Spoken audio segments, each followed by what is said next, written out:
What's up, everybody? It's Jordan, and welcome to the Sports 200 Show. And in today's video, I am live on YouTube like every single video I do, and I'm finishing up my series of doing a 7-round mock draft for each NFL team. Today is my last video of this series. It is a 7-round mock draft at the Tampa Bay Buccaneers. I literally just finished doing a 7-round mock draft of the Kansas City Chiefs, so make sure to go check that out. So like I said, this is a 7-round mock draft of the Super Bowl champs, the Tampa Bay Buccaneers. So we will go ahead and get started here.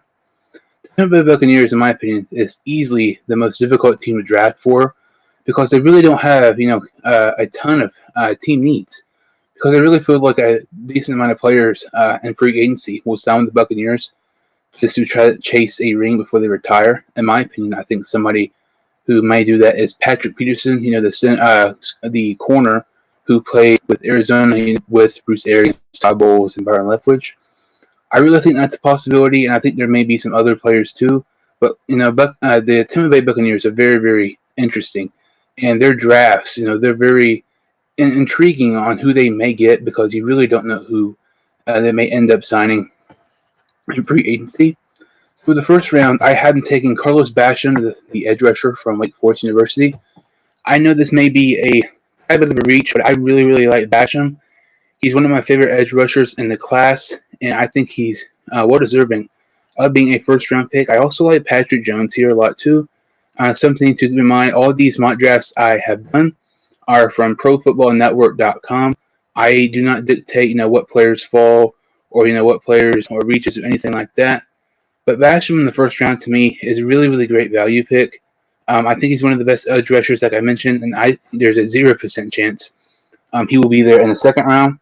And I know this edge rushing class is absolutely loaded, and Tampa Bay could use a few more edge rushers because, most of their players are getting up there in age and they have 1-year contracts. I know that they could maybe get a guy like Peyton Turner in the later rounds, but I really like Basham here in the first. I think he could do great things for Tampa Bay. So in the second round, I had them taking Ohio State defense tackle. I don't know if I'm saying this right. Tommy Togiai. He's one of the best defense tackles in the draft. Very, very underrated. It's weird because in Ohio State, you think you get lots of hype, but him, he doesn't really get the credit he deserves. And the same thing with edge rusher. Their defense tackles are getting up there in age. 1-year contracts. I think this makes a lot of sense. Especially if he's there, which I'm not sure he will be. But if he is, that's a phenomenal pick there by the Tampa Bay Buccaneers. I think that's an A-plus pick. In the third round, I had them taking Spencer Brown, the offense tackle from Northern Iowa University. Their offense linemen, their offense tackles, they could use a little help there. I think Spencer Brown is an intriguing prospect. Playing in Northern Iowa, you don't really play at nearly the amount of competition level like you do at like Ohio State or Alabama. But Northern Iowa's had some pretty good players in years past. Like David Johnson, Kurt Warner, some of those guys. So in a way, I don't really like the knock on Spencer Brown because he doesn't play high level competition. Because the same thing could be said for Trey Lance, quarterback from North Dakota State. He is projected to be a top 10 pick in the draft. But I like Spencer Brown pick there in the third. I know it may not be popular, but I like it quite a bit. So in the fourth round, it's kind of an interesting pick too. Leonard Fournette is a free agent. They have so many running backs who are very, very talented. I actually had them taking a running back here in the fourth. I had them taking Chubba Hubbard, the running back from Oklahoma State. Hubbard's one of the best running backs in the draft. And I do think Fournette may re-sign with Tampa Bay to try to get another ring. But Chubba Hubbard, to me, I know those running backs you have. I mean, they have short contracts. If you draft Chubba Hubbard, you're going to have him for 4 years.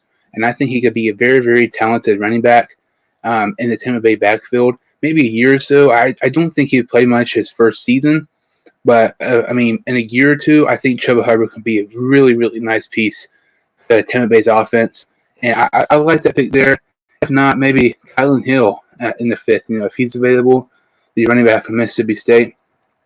I know it's not popular for them to draft a running back, but I personally like it quite a bit.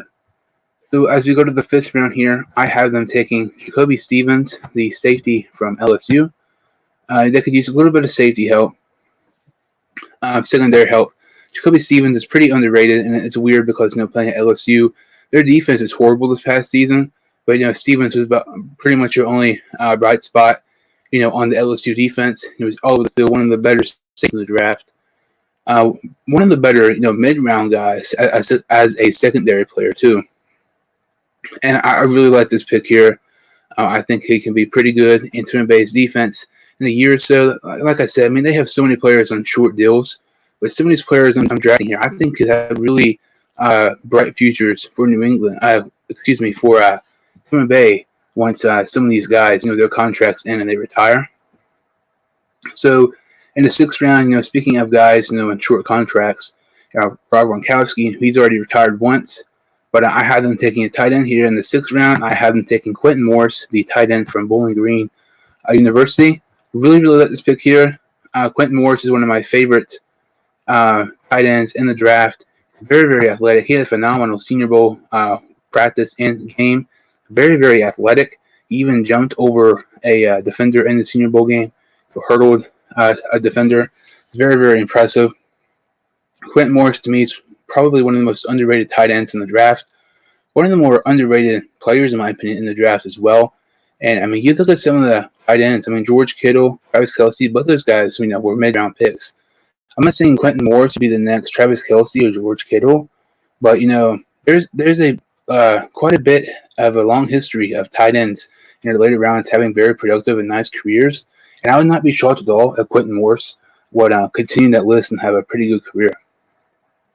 So the Tampa Bay Buccaneers have 2 7th-round picks. With their first 7th-round pick, I had them taking Ian Book, the quarterback of Notre Dame. I know it might not be popular to take for them to take a quarterback.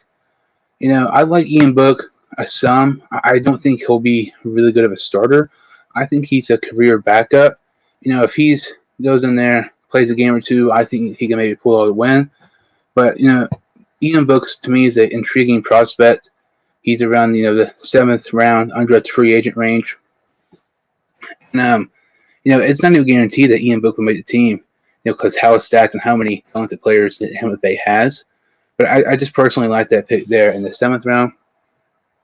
And Tampa Bay actually has the last pick in the entire draft, the 257th pick. Mr. Irrelevant. And this Mr. Irrelevant pick here is edge rusher Patrick Jones from Tulane University.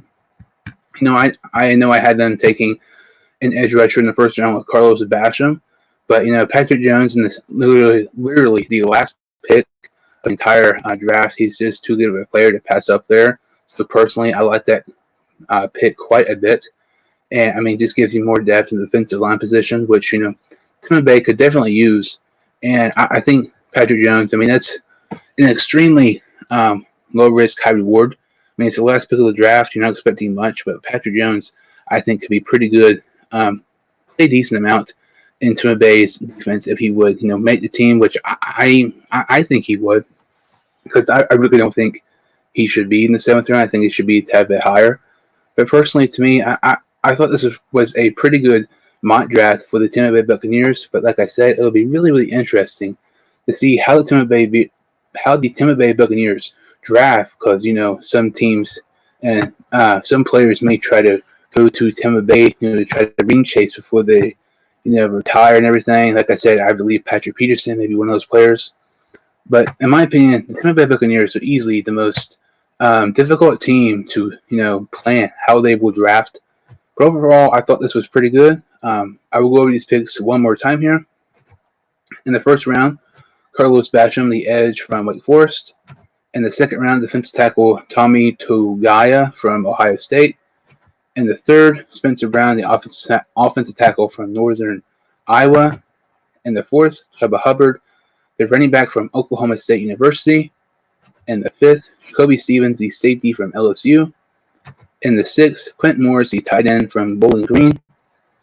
In the 7th, they take Ian Book, the quarterback of Notre Dame University. And the last pick of the draft, their 7th round pick, Mr. Irrelevant, Patrick Jones, the edge rusher from Tulane University. Thank you all so much for listening. I hope you all enjoy this series. I'm doing a similar mock draft for each NFL team. You can check in my playlist if you want to see other mock drafts I've done for other NFL teams as well. Once again, thank you all so much for listening. If you like this video and subscribe to the channel, I would greatly appreciate it. And I will see you next time on the Sports 2 Show.